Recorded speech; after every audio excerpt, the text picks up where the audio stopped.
এরপরে প্রশ্ন হলো, স্বপ্নে যদি স্বামী স্ত্রী ঝগড়া করতে দেখে তাহলে কি হবে?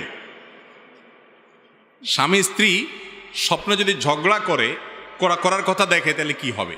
দেখেন, মানুষ স্বপ্নে দেখে যেসব কারণে, তার ভিতরে একটা হলো সারাদিন যা করে ঘুমাইলে ওইটা অনেক সময় স্বপ্নে দেখে। কথা বুঝেছেন? এই জন্য যে যেই কাজ বেশি করে সারাদিন জাগ্রত অবস্থায়, ঘুমাইলে অনেক সময় সে সেটা একটু বেশি দেখে। অনেক স্বামী স্ত্রী আছে কথায় কথা সারাদিন ঝগড়া করে, এই জন্য ঘুমাইলেও কি দেখে? ঝগড়াই দেখে। এটা একটা আলামত হতে পারে যে আমাদের একটু সোজা হওয়া উচিত, মানুষ হওয়া উচিত, ঝগড়াঝাটি করা উচিত না, ধৈর্য থাকা উচিত। আবার সবসময় যে এমন হয় তাও না।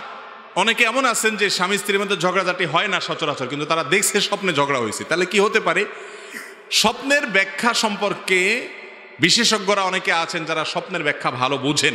আমি স্বপ্নের ব্যাখ্যা বিশেষজ্ঞ না, তবে সাধারণত যেই স্বপ্ন দেখার পর আপনার কাছে পরিষ্কার মনে হয় যে হ্যাঁ আমি দেখেছি, যেটা দেখেছি এটা সত্য দেখেছি, মনে আছে কি দেখেছি, পুরা ঝাপসা ঝাপসা না, পরিষ্কার, এবং স্বপ্ন দেখার পর আপনার কাছে মনে হচ্ছে এটা মিনিংফুল স্বপ্ন, এটার একটা কোনো একটা ইঙ্গিত মনে হয় আমাকে করছে, এই স্বপ্ন ইঙ্গিতবাহী, তাহলে সেই স্বপ্নকে সত্য স্বপ্ন আপনি ধরতে পারেন।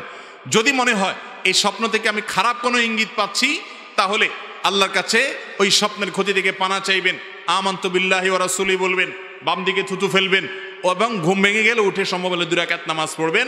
ইনশাআল্লাহ আল্লাহ তাআলা স্বপ্নের ক্ষতি থেকে বাঁচাবেন। এবং স্বপ্নের ঝগড়াঝাটি দেখছেন, এরপর থেকে একটু অ্যালার্ট হয়ে যান। 5 নম্বর বিপদ সংকেত নিজের বাড়িতে দিয়া এরপর থেকে সোজা হয়ে থাকবেন যে খবরদার ঝগড়া যাতে কোনোভাবে হতে না পারে। কথা কি বুঝাতে পারছি? অনেক কিছু আল্লাহ রাব্বুল আলামিন স্বপ্নে দেখান মানুষকে, ভবিষ্যতে কি ঘটতে পারে সে সম্পর্কে ইঙ্গিত দিয়ে অনেক সময় সতর্ক করেন আল্লাহ তাআলা। বিশেষ সতর্ক থাকবেন, এর জন্য যে বিশেষ কিছু করতে হবে এমন কোনো কথা নাই, সতর্ক থাকবেন শুধুমাত্র।